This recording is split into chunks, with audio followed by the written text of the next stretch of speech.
Okay, Rick, we got a 50, 60 yard little pitch shot here. A lot of trouble. Got a ravine in front. That looks pretty ominous, right? Yes. A bunker, and then a blind carry. We can't see the green up there. Exactly. And this is the sort of shot where a lot of players are going to get nervous, aren't they? Yes. And the typical recreational golfer, before they hit the shot, we might tend to see them be quite motionless. And they start to get a little bit tense and they're vibrating like this before they take the golf club away. Yes. How should players approach this? Yeah, I think with any type of shot, when you mention like being anxious and being nervous, to me that means somebody's either confused or they're focusing on what's going to go wrong. Okay. As instructors and coaches, we want to get back to what's in their control. Yeah. And it starts with the pre-shot routine, but it's about gathering the correct information. So I always look at the lie first, right? If I had that lie compared to that lie, it's a completely different ball game, isn't it? Oh yeah, big time, big time. Here, I would be concerned on that one. I would be concerned with that one too.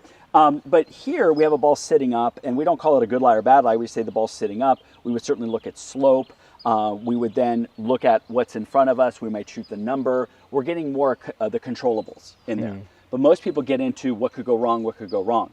So let's get the facts first. Yeah. Okay. Next thing, and this is an interesting shot because I even think pros have a tough time with this shot. It's an in-between wedge. Yeah. Is it a lob wedge? Is it a sand wedge? Is it 3/4 at half? Am I going to hit it high? Sometimes we have too many tools in our toolbox. Yeah. It's like, what do I do? So for the average player, I would say you're probably going to hit one club, maybe a 56 degree, and really think about how big of a swing to make and keep the tempo consistent. A lot of people, when they get tight, they're either going to get tighter here and steer it or decel, which now slows it all down and creates contact. Yeah. We know that we want to have solid contacts, our first priority. Direction, I'm actually not as concerned with.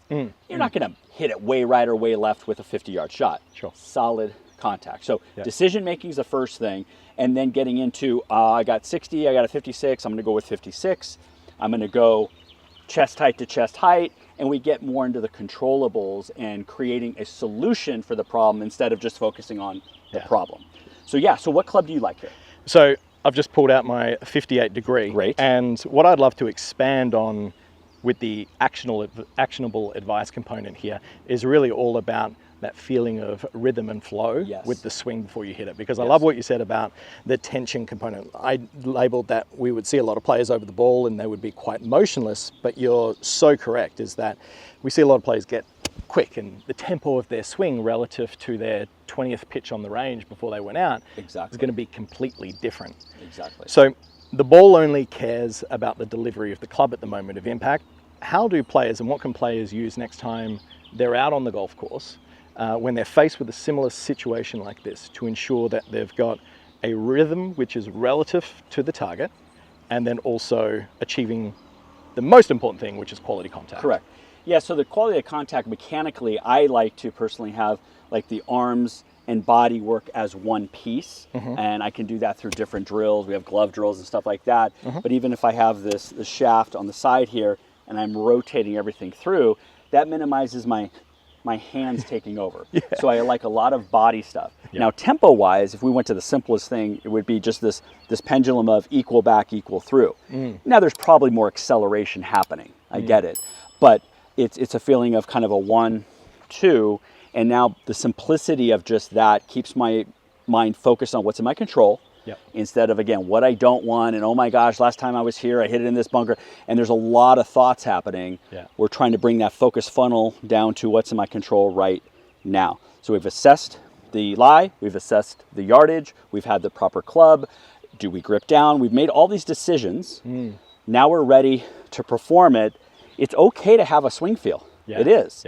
But what for me, it would be connected, and 1, 2 at least keeps me focusing on something in my control that's in an assertive way of what I want.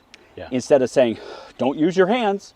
Correct. And then just going, well, what do you want me to do then?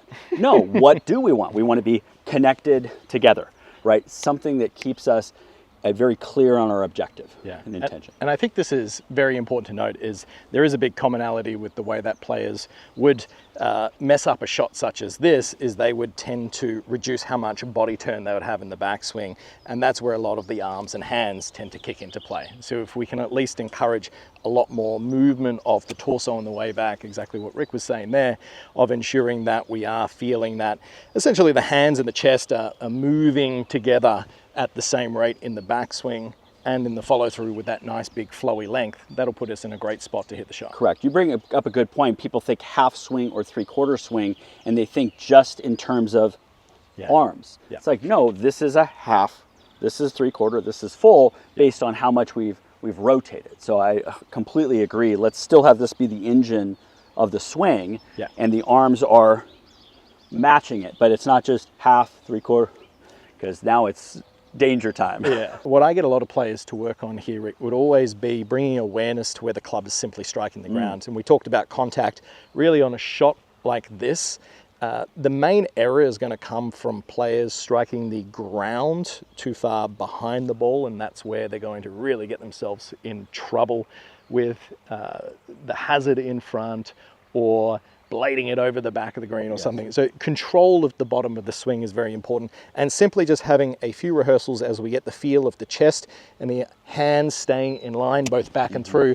But just notice where I'm sweeping that ground, it is in line with the golf ball, and just simply just doing a few repetitions of that and then stepping into the ball without having too much time in between those rehearsals and the execution, I think, is very important as well. Exactly. And I love the idea of rehearsal. Is I call it kind of a deep embodiment trigger. Be in your body, feel the swing, feel the club brush through, is awesome. And then being now back engaged with that target, right? We're swinging to that target, is now minimizes the thinking of going everywhere else. Yeah, okay, perfect. So let's put this all into effect and see the results. So I'm feeling that my chest and my hands are staying in line with each other with a nice big rotation on the way back and through, a couple of little rehearsal swings, feeling the brush of the club.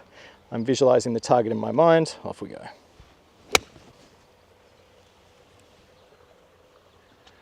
Look, I'll tell you what, combination of that, mate, worked out perfect. Beautiful shot. Let's anchor that one. Cheers. Thanks for watching this video. YouTube thinks that you would benefit from watching this one next. So click that card and it could be the tip that you need to take your game to the next level. I'll see you next time.